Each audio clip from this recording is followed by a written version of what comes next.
কেন যে আপনারা শুনেছেন যে মনিরুদ্দিন ভাই মরে গেছে, কিন্তু ইফের কবর থেকে চিন্তা হয়ে এলো নাকি?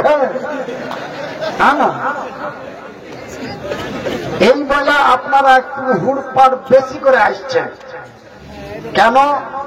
বিশেষ করে আপনাদের পাকুড়, সাহেবগঞ্জ এই দুইটা জেলার মানুষ আমাকে আশা করি প্রত্যেকে দেখেছেন, প্রত্যেকে আমার ওয়াজ শুনেছেন।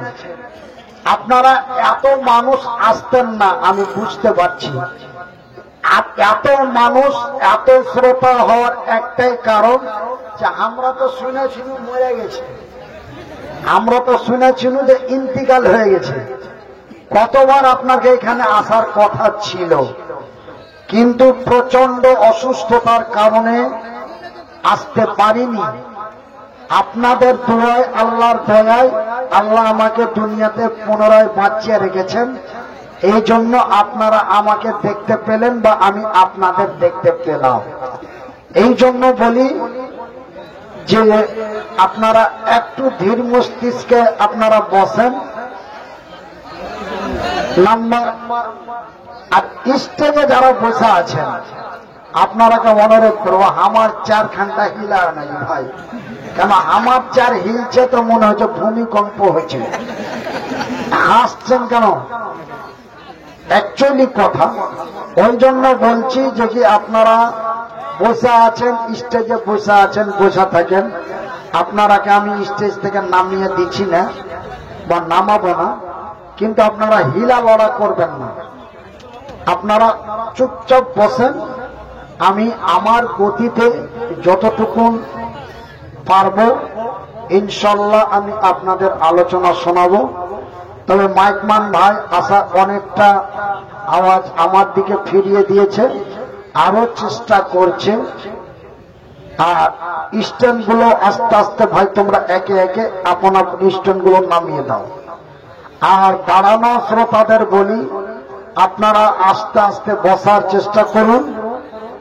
আর বসানো শ্রোতাদের বলি যে আপনারা আপনাদের আওয়াজগুলো বন্ধ করার চেষ্টা করুন, কথা বলবেন না, কথা শুনবেন। কেন? শোনার জন্য তো আপনারা ডেকেছেন নাকি?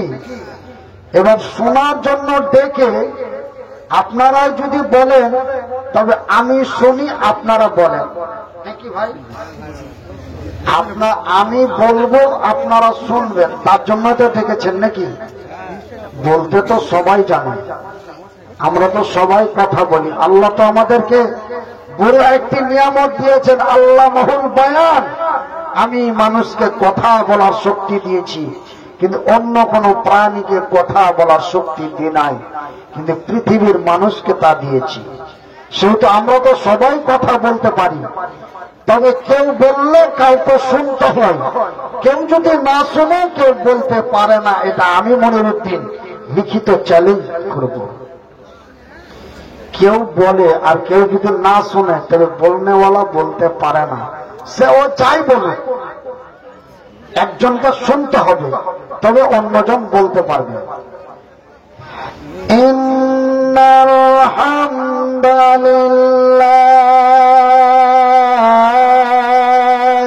নাহমাদুহু ওয়া নাস্তাঈনুহু ওয়া নাস্তাগফিরুহু ওয়া নু'মিনু বিহি ওয়া নাতাওয়াক্কালু আলাইহি ওয়া নাউযু বিল্লাহি মিন শুরুরি আনফুসিনা ওয়া মিন সাইয়্যাতি আমালিনা মান ইয়াহদিহিল্লাহু ফালা মুদিল্লা লাহু ওয়া মান ইযলিলহু ফালা হাদিয়া লাহু ওয়া নাশহাদু আল্লা ইলাহা ইল্লাল্লাহু ওয়া নাশহাদু আন্না আন্না মুহাম্মাদান আবদুহু ওয়া রাসূলুহু আম্মা বা'দ আউযু বিল্লাহি মিনাশ শাইতানির রাজীম বিসমিল্লাহির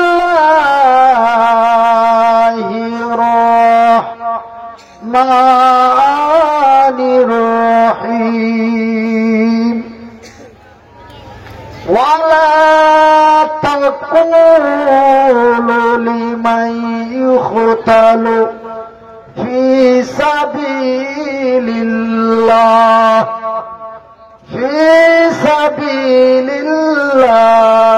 আমওয়াত বাল আহইয়াউ ওয়ালাকিন লা তাশউরুন বিসমিল্লাহির রাহমানির রাহিম ইয়া আইয়ুহাল্লাযীনা আমানু কু আনফুসাকুম ওয়া আহলিকুম নারা মান বানা লিল্লাহি মাসজিদান বানাল্লাহু লাহু বাইতান ফিল জান্নাত ওগো মাতায় ওগো খালাত ওগো মাতায় ওগো খালাত ওগো আমার বোন এই পুরুষেরই কাছে নারী অমূল্য রত্ন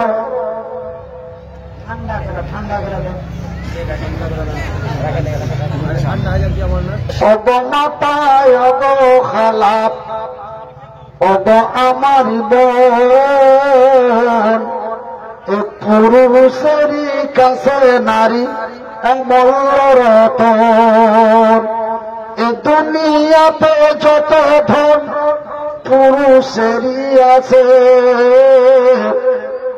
তার চাইতে মূল্যবান নারী তারই কাছে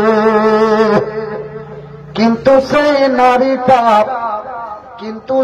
নারীটা নেক হওয়া চায় ইহকাল পরকাল হবে সুখময় তবে নেক নারী কাকে কয় যে নারী পাঞ্জিগানা নামাজ পড়িবে আর যে নারী রমজানের রোজা কভু না ছাড়িবে আর যে নারী ইজ্জতের রাখিবে খেয়াল স্বামীর সেবা করে যাবে বাঁচে যত কাল তাহার জন্য আল্লাহ তাআলা জান্নাত খুলে রবে যেই দরজা দিয়ে ইচ্ছা জান্নাতে চলে যাবে নারে তাকবীর নারে তাকবীর ভাই একবার বাংলাদেশি নারা লাগাইতো নারাই তাকবীর নারাই তাকবীর আল কোরআনের আলো এই মাসের 16 তারিখে বাংলাদেশ ঢুকে যাব এই জন্য একটু মানে ক্যালচারটা করে নিলাম নারাই তাকবীর নারাই তাকবীর আল কোরআনের আলো আল কোরআনের আলো আল হাদিসের আলো আচ্ছা ভাই এই নারাটা দেওয়া আর একটু উদ্দেশ্য আছে আমি বলছি একটু ধৈর্য ধরেন বিসমিল্লাহির রহমানির রহিম ওয়াতুজাহিদুনা ফি সাবিলিল্লাহি বিআমওয়ালিকুম ওয়া আনফুসাকুম যালিকুম খায়রুল লাকুম ইন কুনতুম তা'লামুন। আল কুরআন। সম্মানিত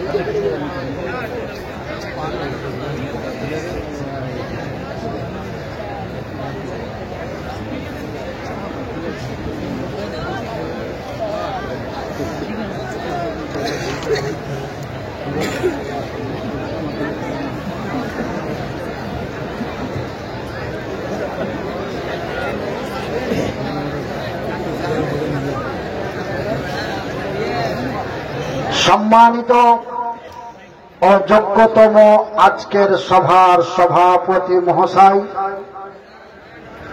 উপস্থিত উলামায়ে ইকরামগণ,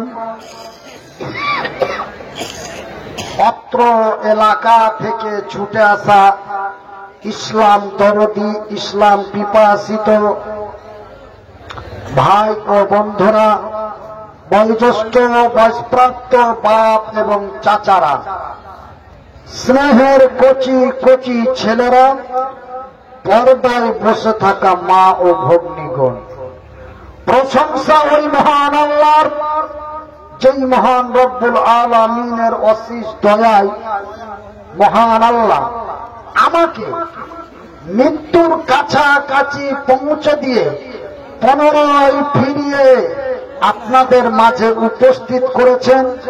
তাই আল্লাহর শুকরিয়া আদায় করে বলি আলহামদুলিল্লাহ। তারপরে পরে আমাদের ধর্মের গুরু, ধর্মের নেতা, দু জাহানের নবী, নবী মুহাম্মদুর রাসূলুল্লাহ বলুন সাল্লাল্লাহু আলাইহি ওয়াসাল্লাম, তিনার প্রতি শত কোটি শান্তির ধারা বর্ষিত হোক।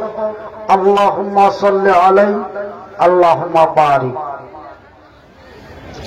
আমার সম্মানিত ভাইয়েরা, আমার বন্ধুরা, আপনারা মনিরামপুর গ্রামের মানুষ এবং ঝাড়খণ্ড রাজ্য পাকুড় জেলা, থানা কি পড়ে? আচ্ছা, আমার মতো আমার গ্রাম থানা একই, গ্রাম ও থানা হরিশ্চন্দ্রপুর ডিস্ট্রিক্ট, মালদা, ওয়েস্ট বেঙ্গল। তো আমার ভাইরা, আমার বন্ধুরা, আমি আপনারাকে আলোচনা শোনাবার জন্য পবিত্র আল কোরআনের সূরা আল বাকারা থেকে এবং অন্য একটি সূরা থেকে ছোট্ট ছোট্ট 2 থেকে 3টি আয়াত পাঠ করেছি। এই আয়াতটিকে সামনে রেখে আপনাদের কাছে আলোচনা রাখব। মহান আল্লাহ রাব্বুল আলামিন 1-2 করে 1.5 বছর আমার জবান বন্ধ রাখলো, আমি কথা বলতে পারিনি। 1.5 বছর কথা বলতে পারিনি। কথা বলবো যখনই মনে করতাম, তখনই 2 চোখ দিয়ে অঝর নয়নে কান্না, কথা বলতে পারিনি। তারপরে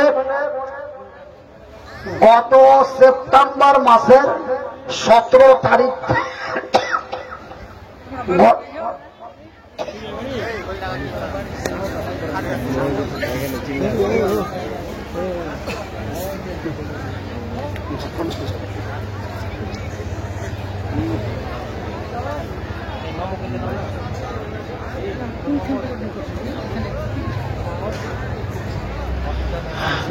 গত সেপ্টেম্বর মাসের 15 তারিখ থেকে আল্লাহ জবান খুলেছে, অক্টোবর মাসের 26 তারিখ থেকে প্রোগ্রাম আরম্ভ হয়ে গেছে, বলেন আলহামদুলিল্লাহ। তবে আগের ধমক আগের চমক নাই, তবে চলছে আল্লাহর রহমতে, আল্লাহর রহমতে চলছে। আর আশা করি আল্লাহ কিছুদিন চালাবে। যখন আল্লাহ মৃত্যুর হাত থেকে বাঁচিয়ে দিয়েছেন, আমি প্রতিটা ডাক্তারের কাছে, বহু ডাক্তারের কাছে চিকিৎসা করলাম। প্রথম চিকিৎসা পিজি, তারপরে জলপাইগুড়ি, দিল্লি, এমস, বিভিন্ন জায়গা চিকিৎসা করলাম। একটাই কথা, স্যার आपका नसीब बहुत अच्छा है যে आप बच गया, क्योंकि हेमारेज बीमारी মানে ব্রেন স্ট্রোক রোগী কখনো বাঁচে না। 199টা। কলকাতার যারা পিজির যারা বড় বড় ফিজিশিয়ান এবং সার্জন ছিল, আমার জ্ঞান আসার পরে বলছে ধন্যবাদ। আমি বলছি, আর আমাকে ধন্যবাদ দিচ্ছেন মানে? তখন কিন্তু আমার আওয়াজ হয় না, তা আমি ইশারাতে বলি আমাকে ধন্যবাদ দিচ্ছেন মানে। বলে 14 দিন পরে আপনার জ্ঞান ফিরলো, তো এটা ধন্যবাদ আমাকে দেওয়া যাবে না, জ্ঞান আমাকে যিনি ফিরিয়েছে তাকে ধন্যবাদ দাও। আমি ইঙ্গিতে এভাবে এভাবে এভাবে কথা বললাম, তারা বুঝতে পেরে শুধু মুড়িটা হিলালো আর মুচকিটা না হাসলো। তবে ভাইয়ের আমার, আব্বার আমার, আমি এই জন্য আল্লাহর কাছে এতটাই বিশ্বাসিত যে 14 দিন পর যখন আমার আল্লাহ আমাকে আদমরা করে এই দুনিয়াতে ফিরিয়ে দিয়েছে, তো আরো কিছুদিন দুনিয়ার তাপ পোহা। কেন ভাই, এই দুনিয়া কি খুবই ভালো মনে করছেন? খালি ভেজালে ভেজাল, সমস্যায় সমস্যা, জঞ্জালে জঞ্জাল। তো আমি আপনারাকে বলে নারায় দেব, কেন আমাকে চিলিয়ে কথা বলতে নিষেধ আছে, তারপরেও কেন নারাটি দিলাম? নারা দেওয়ার নাম্বার 1, নারা দেওয়ার কারণ হলো যে আপনারা রাত এখন 12টা বেজে গেছে, আপনারা অনেকেই কিন্তু ঘুমাঘুমি করছেন, অনেকেই মানে এরকম করছেন। আরেকজন ওখানে গেছে, ভাই এরকম করে ওকে ধাক্কা দিচ্ছে, তাই না? শোনেন, রাত 12টার পরে ওয়াজ শোনা, রাত 12টার পরে ওয়াজ শোনার ঘটনাটা শুনালাম। আমার ওই দিকে এরকম একটা ঘটনা ঘটেছে। হ্যাঁ, হরিশ্চন্দ্রপুরের দিকে একটা ঘটনা ঘটেছে, তো শুনালেন। ও ভদ্রলোক এরকম জালসা শুনতে আসছে, জালসা শুনতে আইসা মৌলবী বক্তব্য দিয়েছেন। মুসলমান ভাই और बहनों, पियाज लेना देना हराम है। क्या लेना देना हराम है? কথা বলে না। পিয়াজ लेना देना हराम है। তবে মৌলবী বলেছে পিয়াজ लेना देना हराम है। এবার ও ঘুমের অবস্থায়, মানে রাত 12টার পরে ওয়াজ শুনেছে, ও শুনেছে কিন্তু আর এক রকম, ঠিক আছে? ও কিন্তু ঘুমের অবস্থায় শুনেছে আর একটু টানুন তো এটা, আমি ধরে থাকছি, আপনি টানেন, আমি আমার মাপ মতো বাস। এবার জালসা শুনা বাড়ি চলে গেছে সকালবেলায়, মানে জালসাতে মেহমান অনেক এসছে। এবার ও একদম বিরাট একটা শোলের মাছ নিয়ে গেছে বাড়ি, মানে মেহমান কুটুম সদর আসছে, শোলের মাছ নিয়ে গেছে। এবার কাছে খুব জমিয়া রান্না কর, খুব হাইনঠা করে রান্না কর। আমি বলবো একটু আপনারকে ডিক্কার মতন করে কহছি, বুঝতে পারলেন? মানে হযরত আলীর মতন করে কহছি। মানে হযরত আলীর ভাষার নাম হলো ভাটিয়া এবং বাদিয়া। বুঝতে পারলেন? তো আমি 2-4 মিনিটের মতন বাংলা কথা বাদ দিয়া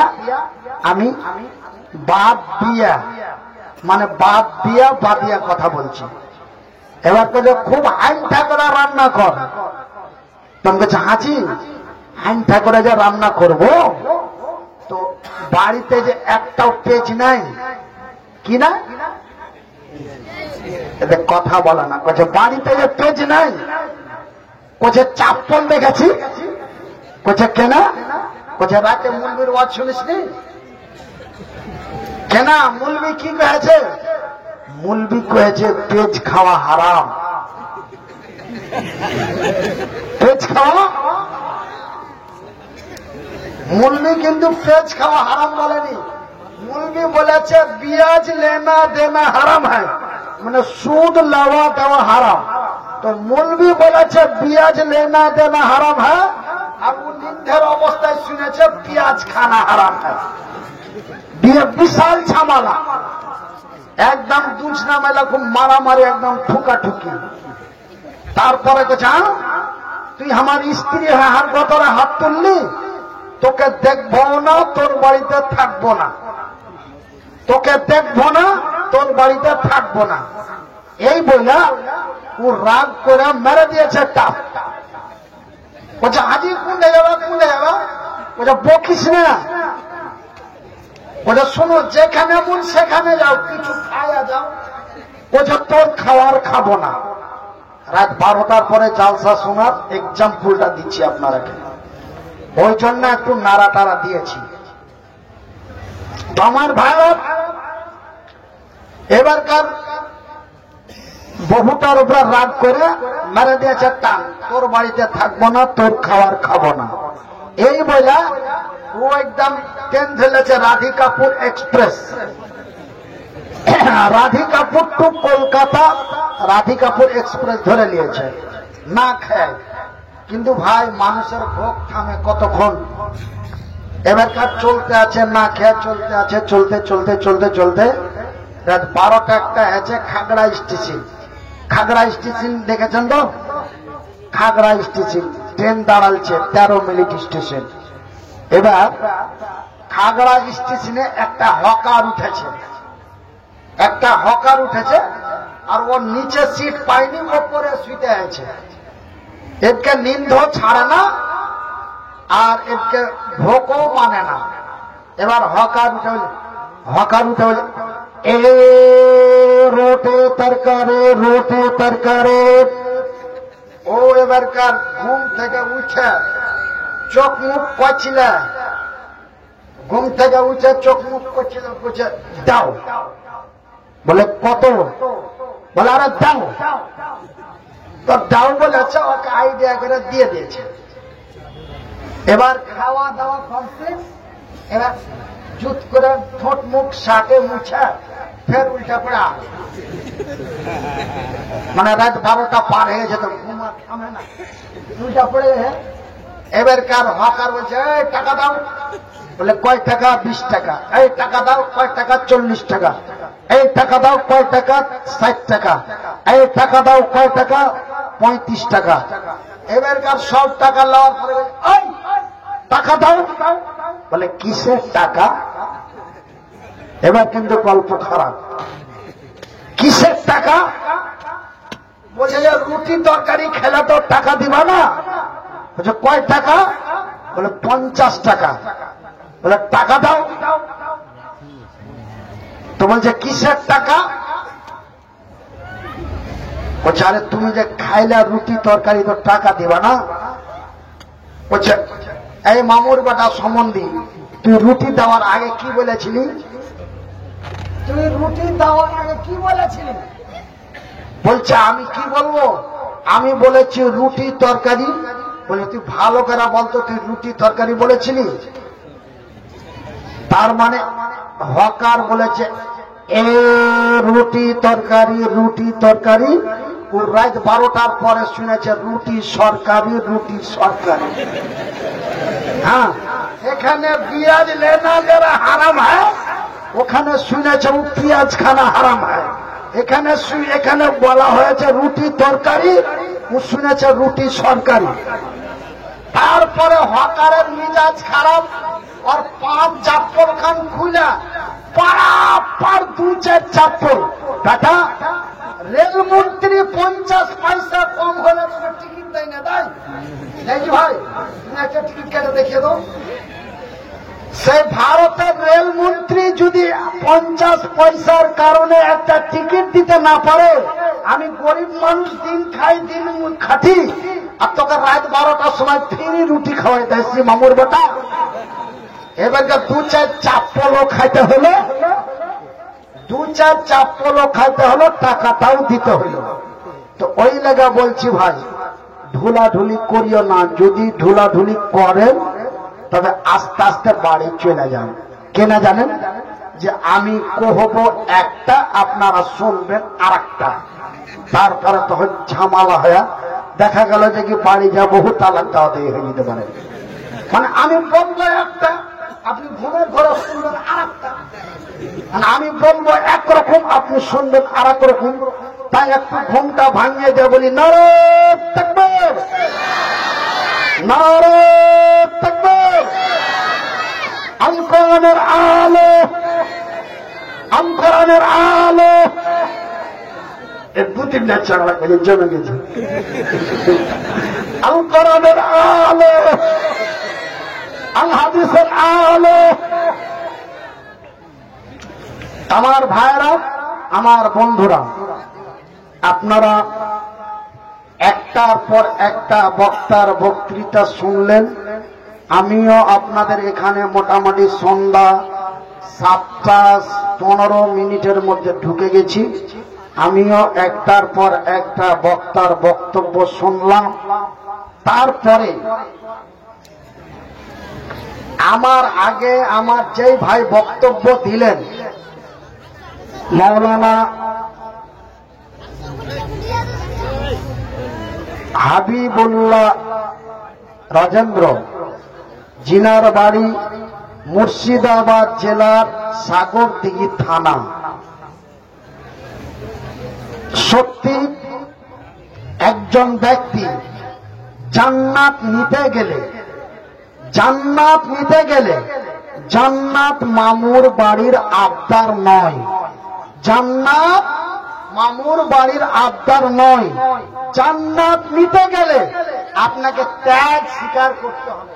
কি করতে হবে? ত্যাগ স্বীকার করতে হবে। কেন আজ থেকে 1400 বছর পূর্বে যারা জান্নাতের লোভে পড়ে তারা কিন্তু বিশাল লোভী ছিল। আজ থেকে 1400 বছর পূর্বে কিছু যুবক ছিল, এরকম যুবক, এই যে আমার পাঞ্জরে বসে আছে, এরকম যুবক, চকচকা মুখ, টলটলা দাড়ি, বয়সটা অল্প। যুবক কাকে বলে? 22 বছর বয়স থেকে 42 বছর, 22 থেকে 42, কয় বছর হলো?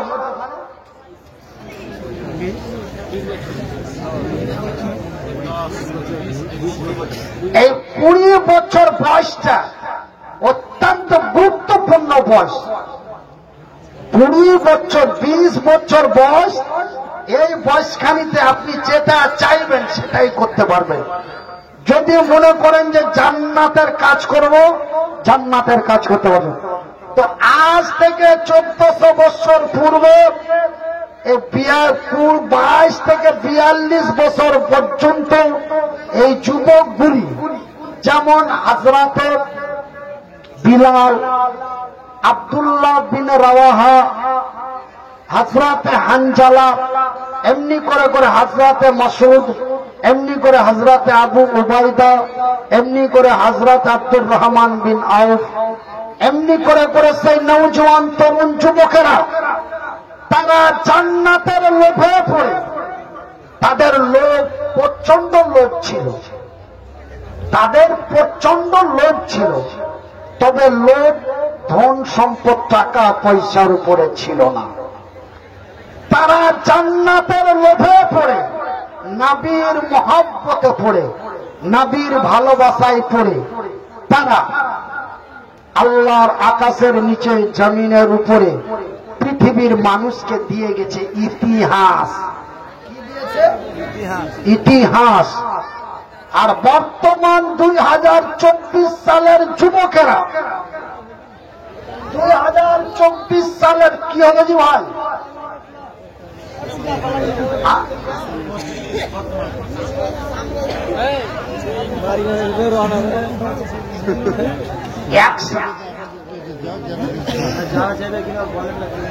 আচ্ছা ভাই, আমি তবে 2 মিনিট মানে মানুষ যখন যাচ্ছে তখন ওনারাকে ডিস্টার্ব না দিয়ে ওনারাকে সুস্থ মস্তিষ্কে যেতে দিই।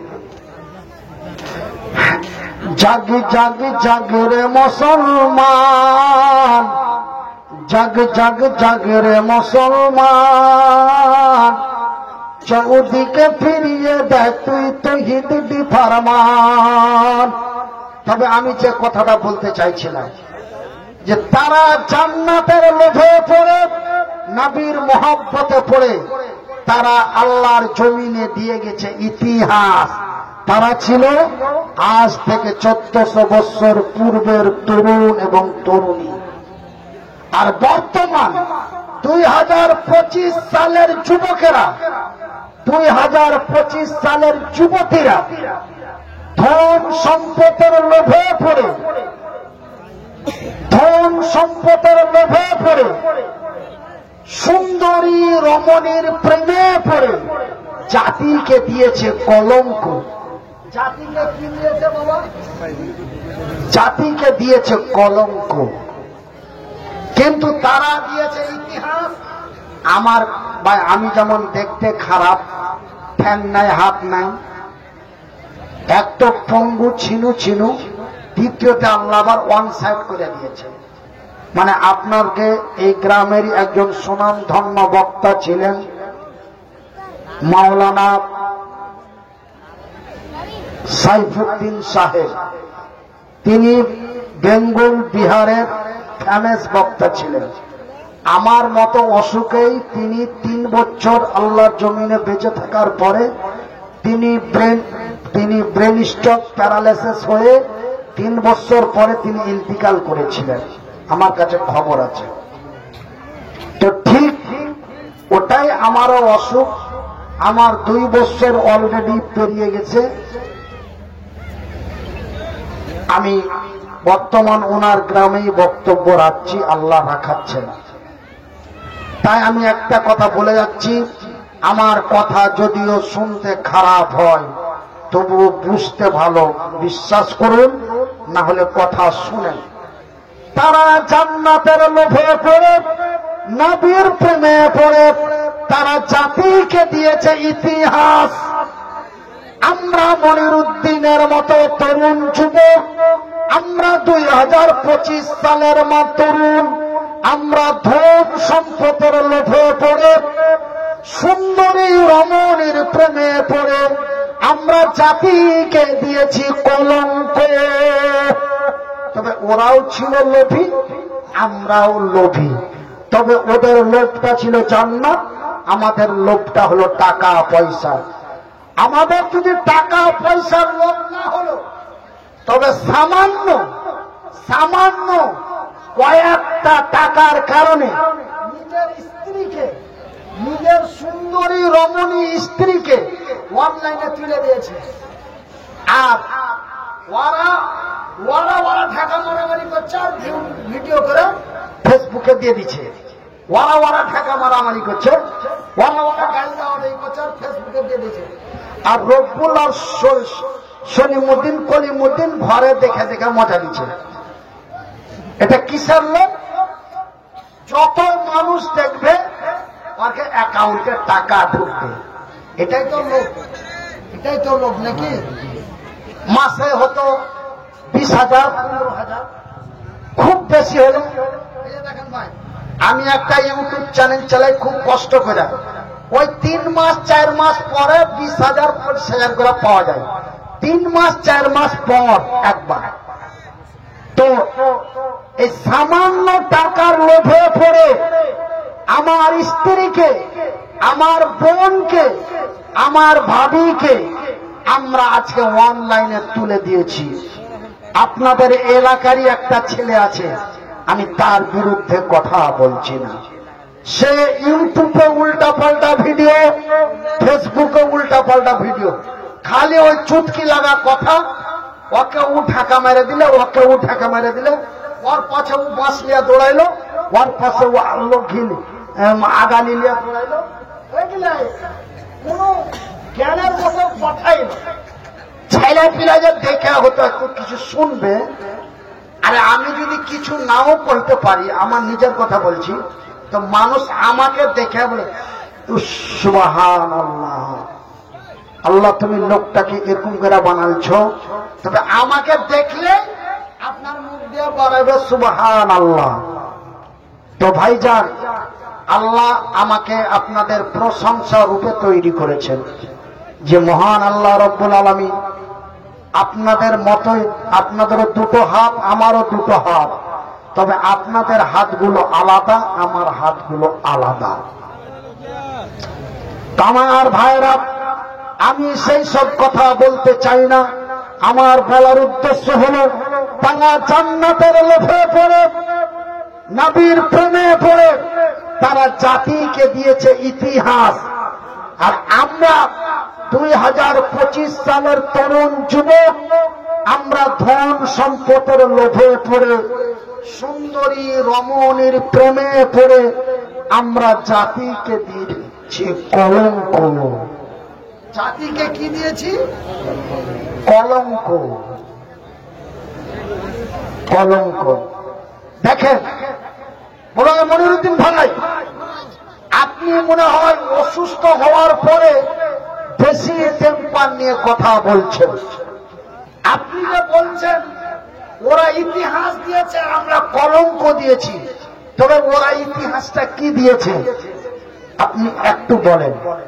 আমি বলছি, শোনালেন। আমার ডানে বামে অনেকেই মুহাদ্দিসিনে ইকরামগণ বসে আছেন। আমি মনিরুদ্দিন একটা কথা যদি আল্লাহ রসুলের হাদিস কোরআনের বাইরে বলি, তবে আমাকে বক্তব্য দেওয়া বন্ধ করে দিবেন। এটা আপনাদের কাছে আমার খোলা পারমিশন থাকলো। বক্তব্য রাখছেন, বলেন তো। আমার ভাইয়েরা, আমার বন্ধুরা, তবে আমি একটা কথা বলেছি, আমার কথাটা আপনারা ধরে রাখেন। ওরা জান্নাতের লোভে পড়ে, নবীর প্রেমে পড়ে ওরা জাতিকে দিয়েছে ইতিহাস। আমরা ধন সম্পদের লোভে পড়ে, সুন্দরী রমণীর প্রেমে পড়ে আমরা জাতিকে দিয়েছি কলঙ্ক। তার প্রমাণটা নিয়ে নেন, তারা কি ইতিহাস দিয়েছে। একজন নওজোয়ান তরুণ যুবক, নাম তার আব্দুল্লাহ বিন রাওয়াহা, নতুন বিয়ে করে বউ নিয়ে বাড়ি এসেছে। সন্ধ্যা লাগলেই হবে তার সোহাগ রাত, সন্ধ্যা লাগলে হবে তার ফুল সজ্জার রাত, সন্ধ্যা লাগলেই হবে তার বাসর রাত। আমার ভাইয়ের, আমার বন্ধুরা, আমার আব্বা জানারা, এইবার আব্দুল্লাহ বিন রাওয়াহা সন্ধ্যা লাগলেই হবে তার সোহাগ রাত, সন্ধ্যা লাগলেই হবে তার ফুল সজ্জার রাত। কেন সময় আল্লাহর নবী, দয়ার নবী, বিশ্বের নবী আব্দুল্লাহর বাড়ির দরওয়াজায় এসে বলে, আব্দুল্লাহ রে বাড়িতে আসো। আব্দুল্লাহ বলে, লাব্বাইক ইয়া রাসূলুল্লাহ, আমি উপস্থিত আছি, আমি উপস্থিত আছি। বলে, আব্দুল্লাহ তুমি তাড়াতাড়ি বাড়ি থেকে বেরিয়ে যাও, মওতার প্রান্তে লড়াই চলছে। ওই লড়াইয়ের ময়দানে তোমাকে সেনাপতির দায়িত্ব দেওয়া হয়েছে।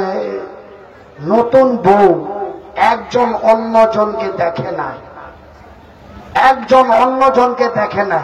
কিন্তু আমাদের তো ভাগ্য ভালো, যে আমরা বড় সৌভাগ্যবান যে আমরা বিয়ের আগেই বউ দেখতে পাই।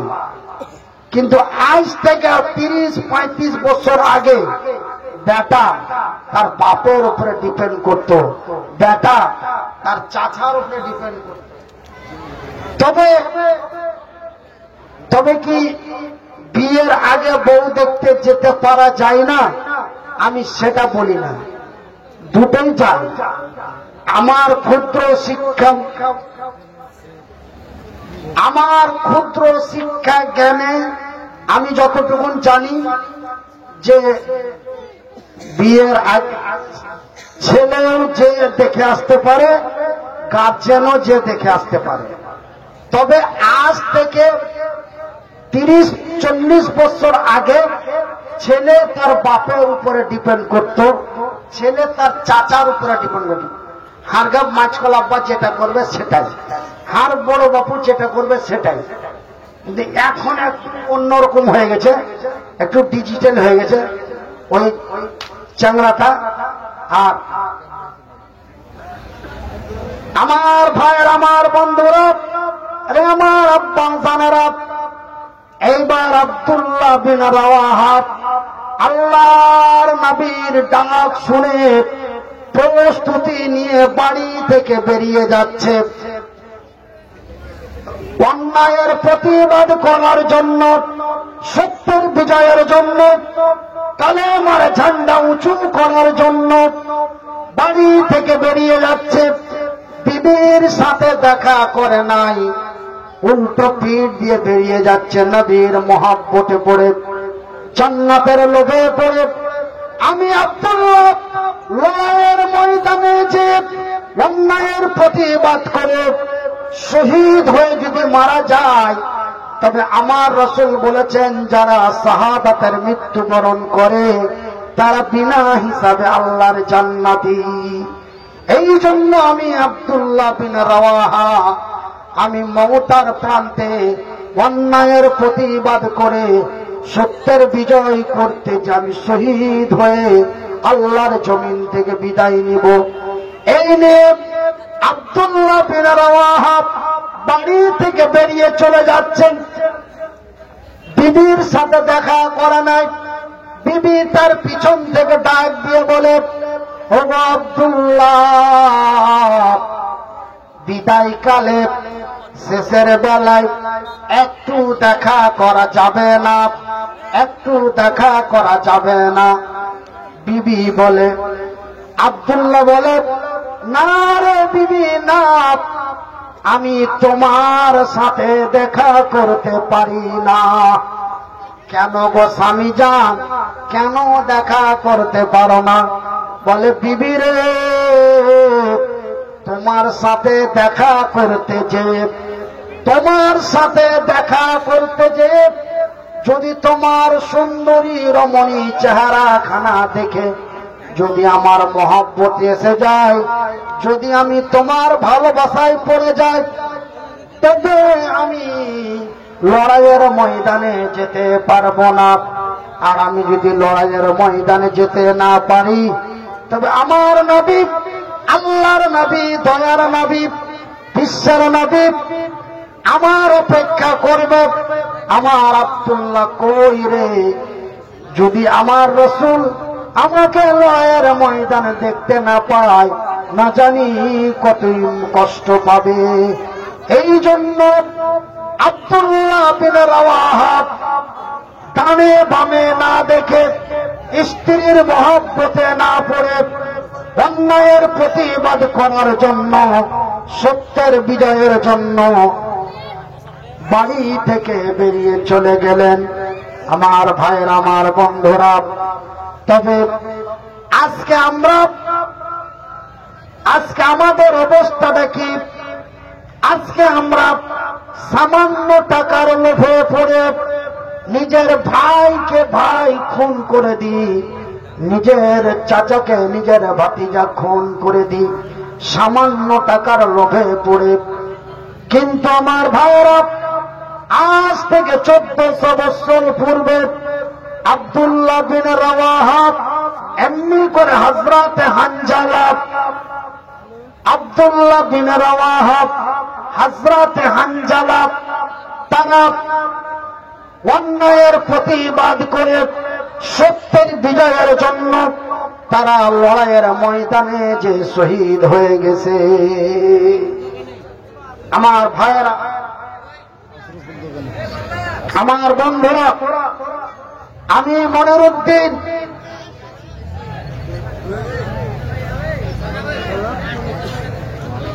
তারা নিজের জান মাল, টাকা পয়সা, রক্ত মাংস তারা কোনো খেয়াল করেনি। তারা জান্নাতের লোভে পড়ে, নবীর ভালোবাসায় পড়ে, জান্নাতের লোভে পড়ে, নবীর ভালোবাসায় পড়ে তারা নিজের জীবনকে বিলিয়ে দিয়েছে।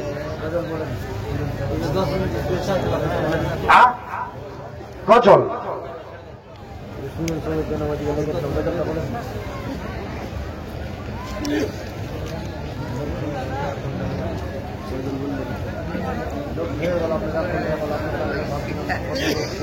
আচ্ছা, আমার ভাইরা, আমার বন্ধুরা, এই যে আমার বাম দিকে যে ভাই বসে আছেন, আমি যখন আপনারাকে দাওয়াত দিই তখন আমি বলেছি যে দেখেন ভাই, আমি আগে যেইভাবে বলেছি এখন সেইভাবে বলতে পারি না। নাম্বার 1, নাম্বার 2, বক্তব্য হবে কিন্তু আগের মতো ধমক এবং চমক, ওই সুললিত কণ্ঠ, মধুর কণ্ঠ, মিষ্টি ভাষী, ভাই যে মেন তারটা আমার ছিল এমআরআই ধরা পড়েছে, সেই তারটা মানে রগ, আমরা যেটা বাংলা ভাষা বলি রগ, সেই রগটায় ব্লাড জমে ব্লাড গুলো পচতে লেগেছে। ওষুধ চলছে, ডাক্তার বলেছে অনন্তকাল পর্যন্ত আপনাকে ওষুধ খেতে হবে। আজকে ওষুধ খেয়েছি, ওষুধ চলতে আছে। আপনারা দোয়া করবেন, আপনাদের দোয়ায়, আল্লাহর দয়ায় আল্লাহ আমাকে এতটুকুন পর্যন্ত সুস্থ করেছেন। আল্লাহর কাছে আশা রাখছি, আপনারা অনেকে আমার সাথে দেখা করলেন আর বললেন মৌলানা আপনার জন্য আমাদের গ্রামে দোয়া হয়েছে, আরো এলাকায় দোয়া হয়েছে। আপনাদের দোয়ায়, আল্লাহর দয়ায় আল্লাহ আমাকে এতটুকুন সুস্থ করেছে। আমি বুঝতে পারছি আমার কথাবার্তা আপনাদের শুনতে ভালো লাগে না। আগে লম্বা টানে গাজাল বলেছি, লম্বা সুরে নাদ গেয়েছি, আপনারা মন ভরে কান পেতে শুনেছেন। কিন্তু আমি ফার্স্টে এসেই আগেই বলে দিয়েছি যে ভাই, আমার আগের আওয়াজ, আমার আগের সিস্টেম নাই যে আমি আপনাদেরকে আমার কণ্ঠতে পাগল করে জায়গার ভিড় লাগাবো, সেটা আমার দ্বারা সম্ভব নয়। কেন? এটা এই আওয়াজ, যেই কণ্ঠ আওয়াজ আল্লাহ আমাকে দিয়েছিল জান হিসাবে বেশি, সেটা আল্লাহ নিয়েছেন। কেন নিয়েছেন, কিসের জন্য নিয়েছেন, আল্লাহু আলাম, আমার আল্লাহ তা ভালো জানেন। তাই আমি মনিরুদ্দিন, আমাকে স্লিপ দেওয়া হয়েছে যে আপনার কাগজটা উল্টা মনে পড়ে গেছে, আপনার সময় সীমা শেষ। তো যাই হোক ভাই, আমি মনিরুদ্দিন বড় আশা করে, বড় ভরসা নিয়ে আপনাদের প্রতিটা বক্তাকে 1 ঘন্টা করে টাইম দেওয়া হয়েছিল, কিন্তু আমাকে 1.5 ঘন্টা টাইম দিয়েছিল।